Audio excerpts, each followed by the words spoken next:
శ్రీమాత్రే నమః. అమ్మతో ప్రయాణానికి స్వాగతం. అందరికీ కూడా అమ్మవారి ఆశీస్సులుండాలని మనస్ఫూర్తిగా ఆ తల్లిని వేడుకుంటూ, నాగపంచమి రోజున తప్పకుండా వినవలసినటువంటి కథలు, అలాగే నాగపంచమి యొక్క విశిష్టత గురించి తెలుసుకుందాం. శ్రావణ మాసంలో శుక్లపక్ష పంచమిని నాగపంచమి లేదా నాగుల పంచమిగా అంటాం. స్కాంద పురాణంలో నాగపంచమి యొక్క విశిష్టతను సాక్షాత్తు ఆ పరమేశ్వరుడే వివరించాడు. ఈ పంచమి రోజున నాగులను పూజించి గోధుమలతో చేసినటువంటి పాయసాన్ని నైవేద్యంగా స్వామివారికి సమర్పిస్తారు. పగలంతా కూడా ఉపవాసం ఉండి రాత్రికి ఆహారం తీసుకుంటారు. నాగపంచమి రోజున నాగులను పూజించిన వారికి విషబాధలు ఉండవు. అలాగే పవిత్రమైనటువంటి ఈ రోజున సర్పస్తోత్రాన్ని పారాయణం చేసిన వారికి ఇంద్రియాల వలన ఏర్పడేటటువంటి రోగాలు కూడా ఎలాంటి బాధలు ఉండవు. సంతానం లేనటువంటి దంపతులు నాగపూజ చేస్తే వంశాభివృద్ధి, కార్యసిద్ధి కలుగుతుంది. కాలసర్ప, నాగదోషాలన్నీ కూడా తొలగిపోతాయి. మరి నాగపంచమి యొక్క వ్రతకథ గురించి తెలుసుకుందాం. పూర్వం ధనవంతురాలైనటువంటి ఒక గృహిణి ఉండేది. ఆమె ప్రతిరోజు కూడా సర్పాలు అనేకం వచ్చి తనను కాటు వేస్తున్నట్లుగా ఆమెకు రకరకాల కలలు వస్తూ ఉండేవట. దాంతో ఆమె ఎప్పుడూ కూడా భయకంపితురాలై ఉండేది. అలా ఒక రోజున వారి యొక్క కులగురువు వారింటికి వచ్చి ఆమె యొక్క దీనకథ అంతా కూడా వింటాడు. ఆయనంతా విని, అమ్మా, నువ్వు గత జన్మలో పుట్టలో పాలు పోసేవారిని చూసి ఎగతాళి చేశావు. అందువలన నీకు ఈ జన్మలో ఈ యొక్క జాడ్యం సంక్రమించింది అని చెప్పి, అందుకు నివారణ కోసమై నాగపంచమి నోము నొయ్యమని, అప్పుడు పాముల వలన నీకు కలిగేటటువంటి భయమంతా కూడా తొలగిపోతుంది అని చెబుతాడు వారి యొక్క కులగురువు. ఆమె వారి కులగురువు ఏ విధంగా అయితే చెప్పాడో అదే విధంగా నాగపంచమి నోము నోచి ఆ యొక్క స్వప్నాల భయం నుండి విముక్తురాలయ్యింది. ఇక ఈ రోజున కుమారస్వామి వారు సర్పరూపంలో కొలవబడటానికి కారణాలు, అలాగే దాని వెనుక ఉన్నటువంటి కథ గురించి తెలుసుకుందాం. అగస్త్య మహర్షుల వారు వింధ్యా పర్వతం యొక్క గర్వాన్ని అణిచేందుకై తప్పనిసరి పరిస్థితుల్లో కాశీని విడిచిపెట్టవలసినటువంటి పరిస్థితి వస్తుంది. వింధ్యా పర్వతం అహంకారంతో విజృంభించి ఆకాశంలోకి చొచ్చుకొని పోయి సూర్యగమనాన్ని సైతం నిరోధించసాగింది. అలా అది ఆ విధంగా అహంకారంతో విజృంభించేసరికి ప్రకృతి మొత్తం స్తంభించిపోతుంది. గ్రహ సంచారాలన్నీ కూడా నిలిచిపోతాయి. ఆ యొక్క మహోపద్రవాన్ని నివారించగలిగేది కేవలం అగస్త్య మహర్షి మాత్రమేనని చెప్పి భావించి బ్రహ్మాది దేవతలందరూ కూడా అగస్త్య మహర్షికి విషయం గురించి వివరిస్తారు. అలా యోగ దృష్టితో సర్వము తెలుసుకున్నటువంటి ఆ మహర్షి తాను ఇప్పుడు కాశీని వీడితే కల్పాంతమైన తిరిగి కాశీకి రావడానికి వీలు పడదని చెప్పి తెలిసి కూడా లోక శ్రేయస్సును దృష్టిలో ఉంచుకొని అమర కార్యానికి అంగీకరిస్తాడు. తర్వాత లోపాముద్ర సహితుడై దక్షిణ పదానికి బయలుదేరుతాడు అగస్త్య మహర్షి. అలా దారిలో ఉన్నటువంటి వింధ్యా పర్వతం ఆ యొక్క మహర్షి రాకను తెలుసుకొని సాష్టాంగపడి నమస్కరిస్తుంది. తాను మరలా తిరిగి వచ్చే వరకు అలాగే ఉండమంటూ శాసించి అగస్త్య మహర్షి కాశీ, విశాలాక్షి, విశ్వనాథులను మనసులో నిలుపుకొని దక్షిణ పదం వైపు బయలుదేరతాడు. పవిత్ర గోదావరి ప్రాంతాన్ని పావనం చేసి కృష్ణా తీరంలోకి అడుగుపెట్టారు ఆ పుణ్య దంపతులు. కనకదుర్గామాతను, శ్రీకాకుళ ఆంధ్ర మహావిష్ణువును దర్శించుకొని చక్కగా వ్యాఘ్రపురం చేరుకుంటారు. అప్పుడు వ్యాఘ్రస్య పూర్వ దిగ్భాగే కుమారక్షేత్రముత్తమం సుబ్రహ్మణ్యేన సత్యత్ర భుక్తిముక్తి ఫలప్రదం అనేటటువంటి మాట అప్రయత్నంగా ఆ మహర్షి యొక్క గలం నుండి వెలువడుతుంది. అప్పుడు ఆ ప్రదేశం అంతా కూడా పుట్టలతో నిండిపోయి ఉంటుంది. లోపాముద్రాదేవి అలాగే శిక్ష బృందం ఆయన్ను అనుసరిస్తారు. ఒక పుట్ట నుండి దివ్యమైనటువంటి తేజస్సును గమనించి ఇదే సుబ్రహ్మణ్య క్షేత్రమని, ఇది భుక్తిముక్తి ఫలప్రదమని శిష్యులందరికీ కూడా వివరించి చెబుతాడు అగస్త్యుడు. కుమారస్వామి ఉరగ అంటే పాము రూపంలో తపస్సు చేయడానికి కలిగినటువంటి కారణాన్ని ఈ విధంగా శిష్యులకు వివరిస్తారు అగస్త్య మహర్షి. సనక సనకస సనత్కుమార సనస్సు జాతులననేటటువంటి దేవర్షులు ఎప్పుడూ కూడా 5 ఏళ్ల వయసు వారుగానే ఉండేవారు. పైగా వారు దిగంబరులు. వారు ఎల్లప్పుడూ కూడా భగవంతుని యొక్క ఆరాధనలోనే కాలం గడుపుతూ ఉండేవారు. వారు ఒక పర్యాయం పరమేశ్వరుని యొక్క దర్శనానికి కైలాసానికి చేరుకున్నారు. ఆ సమయంలో పరమేశ్వరుడు కైలాసంలో లేడు. లోకమాత అయినటువంటి పార్వతీదేవి అలాగే సుబ్రహ్మణ్యుడు మాత్రమే ఆ యొక్క కైలాసంలో కొలువుతీరి ఉంటారు. అదే సమయంలో శచి, స్వాహ అలాగే మొదలైనటువంటి దేవతా స్త్రీలు, లక్ష్మీ సరస్వతులు పార్వతీదేవి దర్శనానికి విచ్చేస్తారు. ఇటు జడదారులు, అటు రంగురంగుల వస్త్రాలు, ఆభరణాలతో సుందరీమణులను చూసి శివకుమారుడైనటువంటి ఆ సుబ్రహ్మణ్యుడు నవ్వును ఆపుకోలేకపోతాడు. కుమారా, ఎందుకలా నవ్వుతున్నావు? వారు నేనులా నీకు కనిపించడం లేదా ఆ తాపసులు మీ తండ్రి వలే లేరా? భేదమేమైనా వారిలో మాలో కనిపిస్తుందా? అంటూ జగదంబ అయినటువంటి పార్వతీమాత తన యొక్క కుమారుణ్ణి ప్రశ్నిస్తుంది. అది విన్నటువంటి సుబ్రహ్మణ్యుడు లోలోపలే పశ్చాత్తాపపడతాడు. తల్లి పాదాలపై పడి క్షమాపణ వేడుకుంటాడు. తల్లి కాదన్నా వినకుండా ఆ యొక్క పాప పరిహారం కోసమై తపస్సు చేసుకోవడానికి బయలుదేరతాడు. ఆ ప్రాంతానికి చేరుకొని తన యొక్క రూపం ఇతరులకు ఎవ్వరికీ కూడా కనిపించకుండా ఒక పుట్టను ఏర్పరచుకొని ఉరగ రూపంతో తపస్సును ప్రారంభిస్తాడు. ఆ విషయాన్నంతటినీ కూడా దివ్య దృష్టితో చూసి శిష్యులందరికీ కూడా చెప్పినటువంటి అగస్త్యుడు మహా తేజస్సు వచ్చేటటువంటి ఆ పుట్టను సమీపించి సాష్టాంగ నమస్కారం చేస్తాడు. పడగవలే ఉండేటటువంటి శివలింగాన్ని దాని యొక్క దివ్య తేజస్సును ఆ పుట్ట మీద ప్రతిష్ఠిస్తాడు. ఆ తరువాత కృష్ణానదిలో స్నానం చేసి లోపాముద్రతో కలిసి శిక్ష సమేతంగా ఆ యొక్క శివలింగానికి పూజలు నిర్వహిస్తాడు అగస్త్య మహర్షి. తరువాత కాలాంతరంలో ఆ ప్రదేశం అంతా కూడా పుట్టలతో నిండిపోతుంది. ఆ పుట్టలున్నటువంటి ప్రాంతానికి సమీపంలోనే కుమ్మరి కులస్తులు కులవృత్తితో జీవిస్తూ ఉండేవారు. వారిలో వీరారపు పర్వతాలు అనేటటువంటి ఒక అతను ఉండేవాడు. అతను మహాభక్తుడు. అతనికి స్వామివారు ఒకనాడు కలలో కనిపించి తాను ఎక్కడున్నదో చెప్పి ఆ లింగాన్ని వెలికి తీసి ఆలయాన్ని నిర్మించి ప్రతిష్ఠించమంటూ అతన్ని ఆజ్ఞాపించాడు. ఇక పర్వతాలు తన యొక్క స్వప్న వృత్తాంతాన్నంతా కూడా తన వారందరికీ చెప్పి దేవాలయాన్ని నిర్మించి లింగాన్ని ప్రతిష్ఠించాడు. తన వృత్తిని స్వామివారికే అంకితం చేశాడు. మట్టితో స్వామివారికి ఇష్టమైన వాటినన్నింటినీ కూడా తయారు చేసి వాటిని కాల్చి అవి చెడిపోకుండా స్వామివారికి సమర్పించి ఆ ఆలయంలో భద్రపరిచేవాడు. అవన్నీ కూడా ఈనాటికి స్వామివారి కళ్యాణ మండపంలో భద్రంగా ఉండి భక్తులందరికీ కూడా కనువిందు చేస్తూ ఉన్నాయి. ఆ పుణ్యక్షేత్రాన్ని తొలి రోజుల్లో మోహినీపురం అని పిలిచేవాళ్ళు. తర్వాత అది మోపీదేవి అనే పేరుతో స్థిరపడిందని చెబుతారు. అక్కడ స్వామివారి ఆలయంలో పుట్టలో పాలు పోయడం విశేషమైనటువంటి సేవగా భక్తులందరూ భావిస్తారు. సంతానం లేని వారికి సంతానం కలిగించడం, చూపు మందగించిన వారికి దృష్టిని ప్రసాదించడం, శ్రవణ దోషాలు, శారీరక దౌర్బల్యం, మనోవ్యాధి, చర్మ సంబంధిత వ్యాధులన్నీ కూడా నశింపచేయడం, విద్యాభివృద్ధి, సకల సంపదలను సమకూర్చడం, ఇలా మొదలైనటువంటి ఎన్నో మహిమలను ఆ స్వామి ఇప్పటికీ కూడా అందిస్తున్నాడని భక్తుల యొక్క ప్రగాఢ నమ్మకం. నాగపంచమి నాడు నాగదోషం ఉన్నవారు కానీ, లేదా వివాహం ఆలస్యమవుతున్న వారు కానీ, వీరందరూ కూడా ప్రత్యేకమైనటువంటి పూజలు జరిపించుకోవడం వలన అక్కడ స్వామివారి అనుగ్రహం పొంది వారికి ఉన్నటువంటి సకల సర్పదోషాలు తొలగిపోతాయని ప్రతీతి. అలాగే సుబ్రహ్మణ్యేశ్వర స్వామివారు సర్పరూపాన్ని దాల్చేందుకు మరొక కారణం కూడా ఉంది. అదేమిటంటే ఒకానొక సమయంలో నారద మహర్షుల వారు తనికై అనేటటువంటి ప్రదేశంలో ఉన్నటువంటి సుబ్రహ్మణ్యుని యొక్క సన్నిధానానికి వెళతారు. లోకంలో తాను చూసినటువంటి విశేషాలన్నీ కూడా స్వామివారికి చెప్పడం మొదలు పెడతాడు.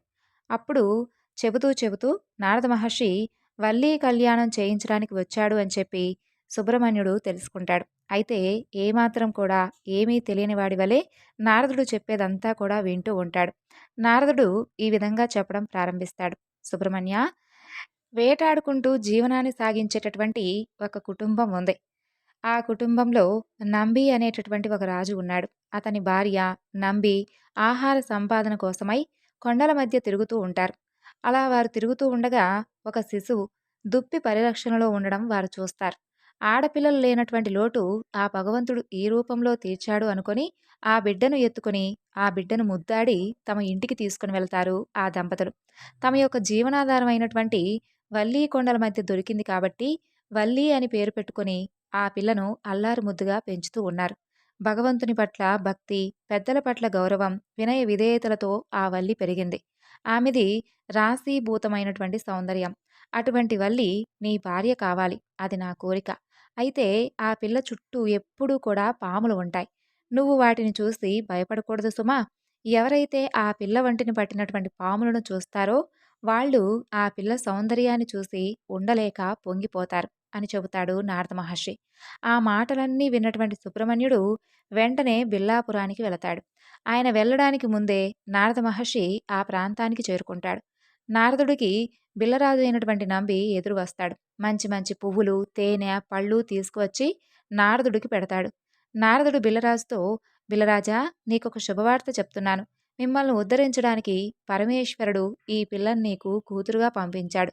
ఈ వల్లీదేవిని వివాహం చేసుకోబోయేవాడెవరో తెలుసా? లోకంలో యవ్వనంలో ఉన్నటువంటి ప్రతి స్త్రీ ఎవరినైతే భర్తగా పొందాలి అని ఊహించుకుంటూ ఉంటుందో, ఎవరైతే జగదంబ అందాలను పోసుకున్నవాడో, ఎవరైతే పరమేశ్వరుని యొక్క తేజమును పొందినవాడో, ఎవరు గొప్ప వీరుడో, ఎవరు మహాజ్ఞానో, ఎవరు దేవసేనాధిపతియో అటువంటి వాడు నీకు అల్లుడు కాబోతున్నాడు. ఇక నీ అదృష్టమే అదృష్టం అని చెబుతాడు. ఆ మాటలన్నీ విన్నటువంటి బిలురాజు నారదుని యొక్క మాటలు విని చాలా పొంగిపోతాడు. అప్పటికి కుమారస్వామి వారు వనంలోకి ప్రవేశించి వల్లీదేవి వంక చూసి, బహుశా బ్రహ్మదేవుడు తన యొక్క సృష్టిలోని శక్తినంతా కూడా, సౌందర్యాన్నంతటినీ కూడా ఒక చోట చేసి, అదంతా కూడా రాశీభూతం చేసి ప్రాణప్రతిష్ఠ చేస్తే ఆమెనే ఈ వల్లి అయి ఉంటుంది. ఎంత అందంగా ఉంది ఈ పిల్ల! ఈ పిల్లతో ఒక్కసారైనా మాట్లాడాలి అని అనుకుంటాడు. అలా అనుకొని, లతాంగి నన్ను చేపట్టవా అని అడుగుతాడు. ఆవిడ స్వామివారి వంక చూసి, ఇంట్లో పెద్దవాళ్ళున్నారు. ఏదైనా కానీ అడగవలసి వస్తే వెళ్ళి మా తల్లిదండ్రులను అడగాలి. అయినా సుబ్రహ్మణ్యుడే నాకు భర్త అవుతాడని నారదుల వారు ఇప్పుడే చెప్పారు. అందువలన నా మనస్సు ఆయనకే అర్పింపబడింది అని చెబుతుంది. అప్పుడు కుమారస్వామి వారు వల్లిని చేరి తన యొక్క స్వపరిచయం చేసుకొని వివాహమాడమంటూ వేడుకుంటాడు. అంతలో వల్లి తల్లిదండ్రులు, వారి యొక్క అనుచరులు వస్తూ ఉండడం చూసి ముసలి శివభక్తుని రూపంలో మారిపోతాడు సుబ్రహ్మణ్యుడు. అలా వచ్చిన వారందరూ కూడా ఆ యొక్క శివభక్తుని రూపంలో ఉన్నటువంటి సుబ్రహ్మణ్యేశ్వర స్వామి వారికి నమస్కరించి అక్కడి నుండి వెళ్ళిపోతారు. ఆ తరువాత వారు వెళ్ళినటువంటి కొద్దిసేపట్లోనే ఒక పెద్ద గజరాజు వచ్చి వల్లి పైన దాడి చేస్తుంది. సుబ్రహ్మణ్యుడు ఆమెను రక్షిస్తాడు. పార్వతీ తనయుడు తన యొక్క వాహనమైనటువంటి నెమలిని ఎక్కి 12 హస్తాలను కలిగి ఉండి సహస్ర సూర్యుల యొక్క తేజస్సుతో శక్తి ఆయుధదారుడై కుకుటధ్వజాన్ని ధరించి ఒక్కొక్క ముఖము ఒక్కొక్క కార్యాన్ని నిర్వహించే విధంగా వల్లీదేవికి దర్శనమిస్తాడు. ఆ యొక్క దివ్య స్వరూపాన్ని చూసి సుబ్రహ్మణ్యుడికి పాదాభివందనం చేసి పెళ్లికి సుముఖం వ్యక్తం పరుస్తుంది వల్లీదేవి. అంతలో తండ్రి వచ్చి ఇంటికి తీసుకుని వెళ్ళిపోతాడు. ఇంటికి వెళ్ళిన తర్వాత ఆ పిల్ల మనసులో ఒకటే కుంగి కుంగి ఏడుస్తూ ఉంటుంది. అయ్యో, ఎక్కడి మహానుభావుడు, నేనైతే ఒక్క మాట కూడా అతనితో నోరు తెరిచి ఏమీ చెప్పలేదే అనుకుంటూ బాధపడుతుంది. అదంతా చూసినటువంటి వల్లి చెలికత్తె, ఎందుకమ్మా అలా బెంగ పెట్టుకుంటావు? ఏదైనా కానీ మీరేదైనా ఆయనకి చెప్పాలనుకుంటే ఒక ఆకు మీద ఉత్తరం రాసివ్వండి. నేను పట్టుకుని వెళ్ళి ఆయనకిస్తాను కదా అని చెప్తుంది. అక్కడ సుబ్రహ్మణ్యుడు పుష్పవాటిక యందు ఒక పెద్ద సరోవరం ఒడ్డున కూర్చొని ఉంటాడు. చెలికత్తె వెళ్ళి పత్రం చూపిస్తుంది. ఆయన అదంతా కూడా చదివి వల్లీదేవి దగ్గరకు వెళదాం పదా అంటాడు. అప్పుడు చెలికత్తె, అలా వద్దు స్వామి, నేనే ఆ పిల్లను తీసుకుని వస్తాను అని చెప్పి వెళ్ళి వల్లీదేవిని తీసుకుని వస్తుంది. అలా వారిద్దరూ కూడా మాట్లాడుకుంటూ కూర్చుంటారు. అలోగా తెల్లవారిపోతుంది. అక్కడ ఇంట్లో పిల్ల కనిపించడం లేదని అందరూ కూడా వెతుకుతూ సరోవరం ఒడ్డు దగ్గరకు రాగా వారిద్దరూ కూడా వారికి కనిపిస్తారు. ఇక బిల్లనాయకుడికి ఆ యువకుడు సుబ్రహ్మణ్యుడు అని తెలియదు. సుబ్రహ్మణ్యుడు కూడా వేటగాడి వేషంలో ఉంటాడు. వెంటనే ఆగ్రహంతో తన యొక్క పరివారంతో ఆయన మీద బాణాలను ప్రయోగిస్తాడు. అవన్నీ కూడా సుబ్రహ్మణ్యుడు నవ్వుతూ అన్నిటినీ స్వీకరించి వల్లీదేవి వంక చూసి వారి మీద సమ్మోహనాస్త్రాన్ని ప్రయోగిస్తాడు. అప్పుడు అందరూ కూడా కింద పడి స్పృహ తప్పి పడిపోతారు. తిరిగి స్వామివారు అనుగ్రహించేసరికి మరలా వారందరికీ స్పృహ వచ్చి లేస్తారు. వారు లేచి చూసేసరికి శూలం పట్టుకుని నెమలి వాహనం మీద వల్లీదేవితో కలిసి కూర్చున్నటువంటి సుబ్రహ్మణ్యుడు వారికి సాక్షాత్కరిస్తాడు. ఆ బిల్లులందరూ కూడా నేల మీద పడి సుబ్రహ్మణ్యుడికి సాష్టాంగ నమస్కారం చేసి పొంగిపోతారు. స్వామి నంబీరాజన్ వద్దకు వెళ్ళి తన కుమార్తెను ఇచ్చి వివాహం చేయమని అడుగుతాడు.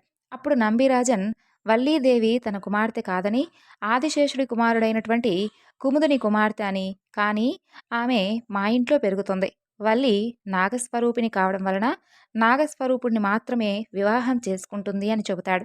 అప్పుడు కుమారస్వామి సర్పరూపంలో వల్లీదేవిని వివాహం చేసుకోవడానికి అన్ని విధాలుగా సంసిద్ధుడవుతాడు. అంతలో నారదుడు, దేవసేన, పార్వతీ పరమేశ్వరులతో సహా అక్కడకు వస్తాడు. నేనెంత భాగ్యవంతురాలనో కదా అనుకొని వల్లీదేవి పార్వతీ పరమేశ్వరులకు నమస్కరిస్తుంది. ఇక కొండజాతి ఆచారం ప్రకారం వధూవరులను కూర్చోబెట్టి వినాయకుడి సమక్షంలో శివపార్వతుల యొక్క ఆశీర్వాదంతో, దేవసేన యొక్క అంగీకారంతో దేవతలందరూ కూడా పుష్పవర్షం కురిపిస్తూ ఉండగా వల్లి సుబ్రహ్మణ్యేశ్వర స్వామి వారి యొక్క వివాహం ఆనందదాయకంగా జరుగుతుంది. ఒక కొండజాతి పిల్లను చేసుకున్నందుకు జ్ఞాపకార్థంగా సుబ్రహ్మణ్యేశ్వర స్వామి వారు ఈ కలియుగమునందు కొండలపైనే వెలుస్తానని చెప్పి మాటిస్తాడు. అందుకే దాదాపుగా సుబ్రహ్మణ్యేశ్వర స్వామి వారి యొక్క ఆలయ క్షేత్రాలన్నీ కూడా కొండలపైనే వెలుసుంటాయి. పార్వతీ పరమేశ్వరులతోనూ, దేవసేనతోనూ కలిసి ఆనాటి నుండి ఈనాటి వరకు భక్తుల కోరికలను అనుగ్రహించేందుకు సుబ్రహ్మణ్యేశ్వర స్వామివారు తిరుత్తని యందు వెలిసి ఉన్నారు. ఈ విధంగా సుబ్రహ్మణ్యేశ్వర స్వామి వారిని పూజిస్తే మనకున్నటువంటి పాపాలన్నీ కూడా హరించుకుపోతాయి. వంశాభివృద్ధి జరుగుతుంది. ఈ విధంగా స్వామివారు పాముగా మారేందుకు గల కారణం ఈ యొక్క వల్లీదేవిని వివాహం చేసుకునేందుకే. పాము బ్రహ్మజ్ఞానానికి, కుండలినికి ప్రతీక. కాబట్టి నువ్వు బ్రహ్మణ్య దేవుడివి, సుబ్రహ్మణ్యుడివి, మంచి పరబ్రహ్మ స్వరూపుడివి అంటూ వల్లీదేవి యొక్క అసలు తండ్రి కుముదుడు స్వామివారికి బిరుదుగా ఇస్తాడు. కాబట్టి కుమారస్వామిని సుబ్రహ్మణ్యేశ్వర స్వామి అని కూడా కొలుస్తాం. వల్లి అమ్మవారు కుండలిని శక్తికి ప్రతీక. ఆ శక్తి చలనానికి ఆగనంలో పాకేటటువంటి నాదశక్తికి ప్రతీక.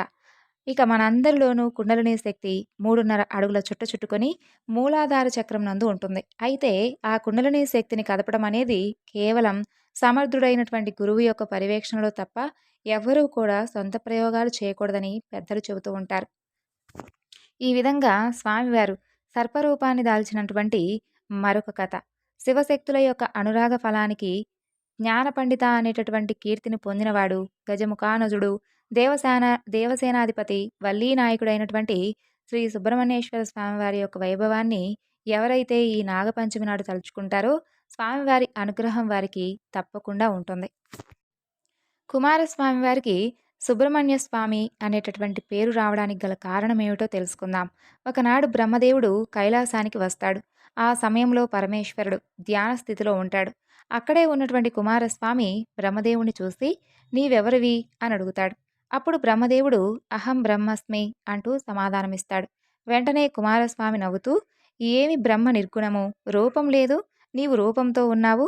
బ్రహ్మ అక్షరుడు, కానీ నీ రూపం నశించును. బ్రహ్మ నిశ్చలం, కానీ నీవు చలించుచూ ఉన్నావు. నీవు ఆ శబ్దానికి తగవని నాకు అనిపిస్తుంది అని అంటాడు. బ్రహ్మదేవుడు ఏమీ అనేందుకు శక్తి చాలక మౌనంగా ఉండిపోతాడు. ఆ స్థితిలో శంకరుడు బాహ్య దృష్టుడై సుబ్రహ్మణ్యం అని పిలుస్తాడు. బ్రహ్మదేవుడు తలలు వాలుస్తాడు. కుమారస్వామి తండ్రికి సాష్టాంగ నమస్కారం చేస్తాడు. శూలి సుబ్రహ్మణ్య పదం నీకు జగద్వాపి అగుగాక అంటూ దీవిస్తాడు పరమేశ్వరుడు. ఆ యొక్క పరమేశ్వరుని యొక్క దీవెన వలన సుబ్రహ్మణ్యం అనేటటువంటి పేరు వచ్చిందని అగస్త్య మహర్షుల వారు తన శిష్యుడైనటువంటి మాండవీయ మునికి చెప్పాడు. ఇక ఈ నాగపంచమి నాడు సుబ్రహ్మణ్యేశ్వర స్వామి వారి యొక్క లీలల గురించి తెలుసుకుందాం. పూర్వకాలంలో ప్రసిద్ధ పుణ్యక్షేత్రమైనటువంటి పళనికి కొద్ది దూరంలో వల్లీపురం అనే గ్రామం ఉండేది. ఆ గ్రామంలో నటరాజన్ అనే ఒక వ్యక్తి ఉండేవాడు. అతను బట్టలు నేసేటటువంటి పనిలో ఎంతో ప్రావీణ్యత సంపాదించాడు. ఎంతో నిరాడంబరమైనటువంటి జీవితాన్ని సాగిస్తూ తాను సంపాదించిన దాంట్లో కొంత దాన ధర్మాలకు వినియోగిస్తూ ఉండేవాడు. అతని భార్య పేరు సుమతి. ఆమె కూడా భర్తకు అన్ని విధాలుగా ఎప్పుడూ సహాయపడుతూ ఉండేది. అలా భార్యాభర్తలిద్దరూ కూడా సుబ్రహ్మణ్యేశ్వర స్వామి వారి భక్తులై ఎప్పుడూ కూడా ఆ స్వామినే కొలుచుకుంటూ ఉండేవారు. నటరాజన్ దంపతులకు అన్నీ ఉన్నప్పటికీ సంతానం లేని కొరత వారిని ఎప్పుడూ కూడా బాధ పెడుతూ ఉండేది. సంతానం కోసం వారు ఎన్నో వ్రతాలను చేశారు, నోములు చేశారు. అయినా కూడా ఫలితం లేకపోతుంది. అలా వివాహం జరిగి 12 సంవత్సరాలైనా వారికి సంతానం కలగపోవడం వారిని ఎప్పుడూ కూడా బాధిస్తూ ఉండేది. అలా ప్రతిరోజు వారి యొక్క ఇలవేల్పైనటువంటి సుబ్రహ్మణ్యేశ్వర స్వామివారిని తమకు సంతానం ప్రసాదించవలసిందిగా ఎప్పుడూ ప్రార్థిస్తూ ఉండేవారు. తమ తోటి వారందరూ కూడా చక్కని పిల్లా పాపలతో ఆడుకుంటూ ఉంటే తమకు మాత్రం పిల్లలు లేరని బాధపడుతూ ఉండేవారు. ఏ జన్మలో చేసినటువంటి పాపం వలనో మాకు సంతానం కలగడం లేదని చెప్పి భావించేవారు. ఆ బాధ వారిని రోజురోజుకు కృంగతీస్తూ ఉండేది. అయితే ఆ దంపతులు మాత్రం ఎప్పుడూ కూడా సుబ్రహ్మణ్యేశ్వర స్వామి వారిని కొలవడం మానలేదు. ప్రతినిత్యం కూడా యథావిధిగా ఆ స్వామిని కొలుచుకుంటూనే ఉండేవారు. సుబ్రహ్మణ్యేశ్వర స్వామివారు భక్తవత్సలుడు. తనను ఎవరైతే త్రికరణ శుద్ధిగా నమ్మి స్వామివారిని భక్తి శ్రద్ధలతో కొలుస్తారో వారికి కంటికి రెప్పలా కాపాడేటటువంటి గొప్ప అమృతమూర్తి ఆ స్వామి. ఇక స్వామిని మనస్ఫూర్తిగా కొలిచేవారికి సర్వ సౌభాగ్యాలు లభించేలా చేస్తాడు. ఎటువంటి రుణబాధలు ఉండవు. చక్కని సంతానం కలిగేలా స్వామి అనుగ్రహిస్తాడు. అలాగే అకాల మృత్యు భయం కూడా ఉండదు. అలా రోజులు గడుస్తూ ఉండగా ఒకనాడు ఆ ఊరికి ఒక సాధువు వస్తాడు. ఆ సాధువు ఎంతో మహిమ కలవాడని చెప్పి ఆ ఊరిలో ఉన్నటువంటి ప్రజలందరూ కూడా చెప్పుకుంటూ ఉంటారు. నటరాజన్ దంపతులు ఆ సాధువుకు నమస్కరించి వారికి ఉన్నటువంటి బాధంతా చెబుతారు. అప్పుడు ఆ సాధువు వారితో ఇలా అంటాడు, నాయన్లారా, మీరు పూర్వజన్మలో చేసినటువంటి ఒక మహాపాపం వలన మీకు సంతానం కలగడం ఆలస్యమైంది. కాబట్టి మీరు పళని పుణ్యక్షేత్రానికి చేరుకొని స్వామివారిని దర్శించండి. ఆ స్వామి యొక్క దివ్య దర్శనంతో మీకున్నటువంటి పూర్వజన్మ పాపమంతా కూడా నశించి త్వరలోనే పండంటి కుమారుడు మీకు కలుగుతాడు అని చెబుతాడు. నటరాజన్ దంపతులిద్దరూ కూడా చక్కగా పళనికి ఎడ్ల బండిలో బయలుదేరతారు. వారి ఊరి నుండి పళనికి 4, 5 గంటల ప్రయాణం. రాత్రికి అక్కడే ఉండి మర్నాడు మంగళవారం నాడు ఆ స్వామిని దర్శించుకుందామని చెప్పి అనుకుంటారు. అంతలో ఒక కొండ ప్రాంతం వస్తుంది. ఆ కొండ పక్కగా బండి నెమ్మదిగా వెళుతూ ఉంటే ఒక్కసారిగా 2 ఎడ్లు ఆగిపోతాయి. బండి ముందుకు సాగడం లేదు. బండి నడిపేవారికి ఎంత ఎదిరించినా ఆ ఎడ్లు ఎందుకు ముందుకు పోవడం లేదో అస్సలు అర్థం కావడం లేదు. ఇక నటరాజన్‌తో కలిసి ఇద్దరూ కూడా బండి దిగుతారు. ఎదురుగా కనిపించినటువంటి దృశ్యం చూసి వారు ఆశ్చర్యపోతారు. అలాగే వారికి భయం కూడా కలుగుతుంది. ఎదురుగా 2 సర్పాలు పడగెత్తి నృత్యం చేస్తూ ఉంటాయి. వాటిని చూసినటువంటి ఆ ఎద్దులు బెదిరి ముందుకు సాగడం లేదు. ఇక బండివాడు ఏదో చప్పుడు చేయబోతుంటే నటరాజన్ వద్దు అంటూ వారిస్తాడు. ఆ సర్పాలకు నమస్కరించి తమకు దారివ్వమంటూ అడుగుతాడు. కానీ అవి మాత్రం ఏమాత్రం కదల్లేదు. అక్కడే నృత్యం ఆడుతూ ఉంటాయి. అలా దాదాపు అరగంట సేపు గడుస్తుంది. అంతలో వారి దారిలోనే కొంచెం ముందు పక్కన కొండపై నుండి ఒక పెద్ద బండరాయి అత్యంత వేగంగా దొర్లుతూ ఎదురుగా రోడ్డుపై పడుతుంది. పడి ముక్కలవుతుంది.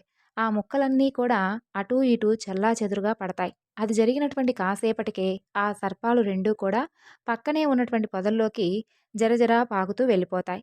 ఇక నటరాజన్‌కు అప్పుడు జరిగిందంతా అర్థమవుతుంది. సాక్షాత్తు ఆ సుబ్రహ్మణ్యేశ్వరుడే తమను రక్షించడానికి ఈ విధంగా వచ్చాడు. లేదంటే ముందుకు సాగుతూ ఉన్నటువంటి ఈ ఎడ్లబండి ఒక్కసారిగా ఆగిపోవడం, ఆ పాములు రావడం ఇదంతా కూడా ఆ బండరాయి తమ బండిపై పడకుండా ఉండేందుకే ఆ స్వామివారు ఈ విధంగా కరుణించాడు. ఈ విధంగా రక్షించేందుకు ముందుకు వెళ్లకుండా చేసేందుకు సర్పరూపంలో వచ్చాడు అని చెప్పి తెలుసుకుంటారు. తమను రక్షించినందుకు ఆ స్వామిని ఎన్నో విధాలుగా స్తుతిస్తాడు. ఇక ప్రయాణం ముందుకు సాగించి రాత్రికి పళని క్షేత్రానికి చేరుకుంటాడు. ఉదయాన్నే ఆ క్షేత్రంలో కొలువున్నటువంటి బాలసుబ్రహ్మణ్యేశ్వర స్వామి వారిని దర్శించుకుంటాడు. ఆ తరువాత సాయంకాలం తిరిగి బయలుదేరి వారి గ్రామానికి చేరుకుంటారు. ఆ స్వామి యొక్క అనుగ్రహంతో కేవలం కొద్ది కాలంలోనే చక్కని పుత్రుడు జన్మిస్తాడు వారికి. సుబ్రహ్మణ్యేశ్వర స్వామి వారి యొక్క ప్రసాదం కాబట్టి అతనికి బాలసుబ్రహ్మణ్యం అని పేరు పెట్టుకుంటారు. పుత్రుడితో కలిసి నటరాజన్ దంపతులు ఆ స్వామిని సేవించుకుంటూ కలకాలం సుఖంగా జీవించారు. ఇక స్వామివారి లీలల్లో భాగంగా మరొక చక్కని కథ గురించి తెలుసుకుందాం. పూర్వకాలంలో తిరుత్తణి సమీపంలో పుత్తూరులో చిన్నశెట్టి అనేటటువంటి ఒక వ్యాపారస్తుడు ఉండేవాడు. అతను వెండి, బంగారు వ్యాపారాలతో పాటు బట్టల వ్యాపారం కూడా చేసి ఎంతో ధనాన్ని సంపాదించాడు. కానీ విపరీతమైనటువంటి లోభత్వంతో ఉండేవాడు. ఎంత పేదవాడికైనా సరే ఎప్పుడు ఏనాడు కూడా దానం చేసి ఎరగడు.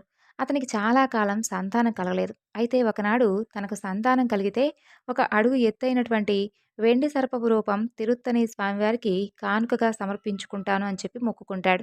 సుబ్రహ్మణ్యేశ్వర స్వామివారి అనుగ్రహంతో భార్య చిత్రావతి త్వరలోనే గర్భం దాల్చి పండంటి కుమారుని కంటోంది. అలా అనతి కాలంలోనే ఆ స్వామి అనుగ్రహంతో చిన్నశెట్టి వ్యాపారం కూడా బాగా అభివృద్ధి చెందుతుంది. ఆ తరువాత చిన్నశెట్టి వ్యాపార పనుల్లో పడి సుబ్రహ్మణ్యేశ్వర స్వామివారికి ఇచ్చినటువంటి మాట గురించి మర్చిపోతాడు. ఒకనాడు చిన్నశెట్టి కుమారుడికి ఏదో తీవ్రమైనటువంటి జబ్బు చేస్తుంది. అయితే ఎన్ని మందులు వేసినా కూడా ఆ జబ్బు నయం కాలేదు. అప్పుడు చిన్నశెట్టికి తాను సుబ్రహ్మణ్యుడికి ఇచ్చినటువంటి మాట గుర్తుకొస్తుంది. స్వామి, నా పిల్లవాడికి ఈ జబ్బు నుండి విముక్తి కలిగేలా చెయ్యి. పూర్తి ఆరోగ్యాన్ని ప్రసాదించు. నీకు అడుగు ఎత్తుగలిగినటువంటి సర్పాలు రెండిటిని సమర్పిస్తాను అని మనసులో మొక్కుకుంటాడు. పిల్లవాడు అనారోగ్యం కాస్త నెమ్మదిగా తగ్గి కొద్ది రోజుల్లోనే పూర్తిగా ఆరోగ్యవంతుడవుతాడు. అంతలో దసరా, దీపావళి పండుగలొస్తాయి. చిన్నశెట్టి వ్యాపారాలన్నిటికీ కూడా చాలా రద్దీ సమయం కావడంతో ఒక్క క్షణం కూడా తీరిక లేకపోతుంది. ఇక సుబ్రహ్మణ్యుడికి ఇచ్చినటువంటి మాటను అప్పుడు కూడా మర్చిపోతాడు. మధ్యలో ఒకసారి గుర్తుకొచ్చిన ఈ పండుగలన్నీ కూడా అయిపోయిన తర్వాత వెళ్ళి రావచ్చులే అని అనుకుంటాడు. సుబ్రహ్మణ్యేశ్వర స్వామి వారికి ఆగ్రహం వస్తుంది. మానవ నైజం ఇంతే కదా అనుకుంటాడు. తన శక్తి ఏమిటో చూపించాలి అనుకుంటాడు. అప్పుడు గాని చిన్నశెట్టికి బుద్ధి రాదని చెప్పి అనుకుంటాడు.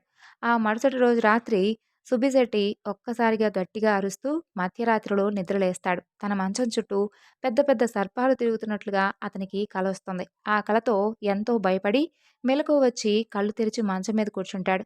చిన్నశెట్టికి నిజంగానే భయంకరంగా పడగ విప్పి ఆడుతూ ఉన్నటువంటి సర్పాలు నేలపై కనిపిస్తాయి. ఇక చిన్న శెట్టి పై ప్రాణాలు పైనే పోతాయి.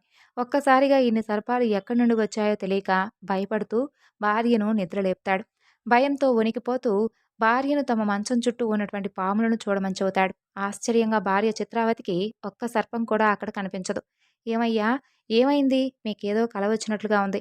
ఇక్కడ ఒక్క పాము కూడా లేదు. కళ్ళు మూసుకొని పడుకోండి అంటూ తాను నిద్రపోతుంది. కానీ చిన్న శెట్టికి ఏమాత్రం నిద్ర పట్టదు. కాలు కింద పెడితే కాటు వేసేలా ఉంటాయి ఆ సర్పాలు. కాసేపటికి భార్యను మరలా నిద్రలేపుతాడు.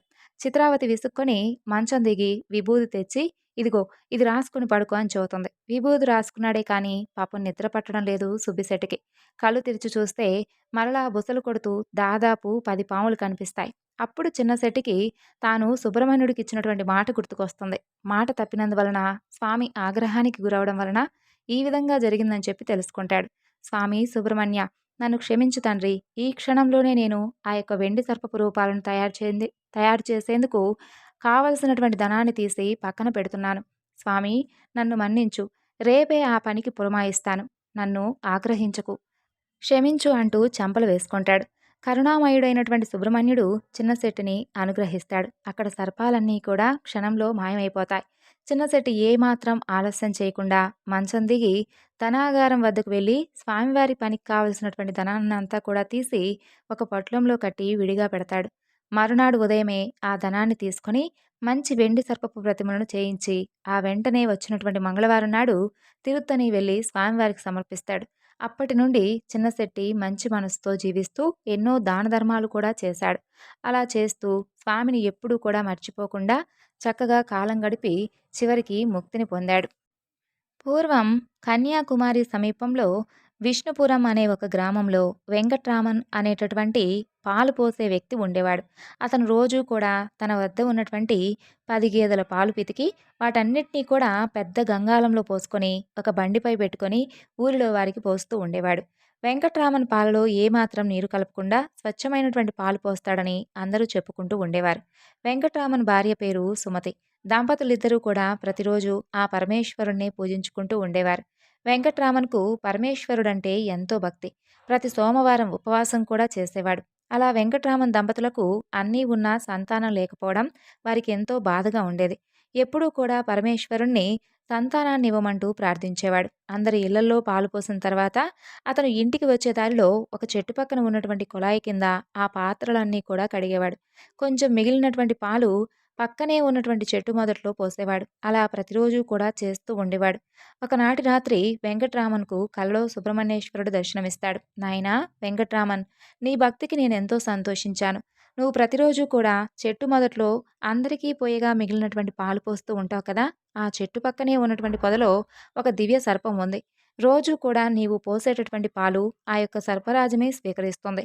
నీవు నిజంగా తెలియక చేస్తున్నప్పటికీ, పాలు కొంచెమే పోస్తున్నప్పటికీ, ప్రతిరోజు కూడా నీవు చేస్తున్నటువంటి ఆ మంచి పని వలన నీకెంతో పుణ్యం లభించింది. అంతేకాదు, నిన్న నాకెంతో ప్రీతికరమైనటువంటి సుబ్రహ్మణ్య షష్ఠి.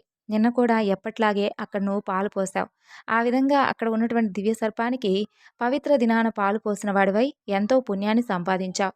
దీనివల్ల నేనెంతో సంతోషించాను. నీకు త్వరలోనే చక్కని కుమారుడు జన్మిస్తాడు.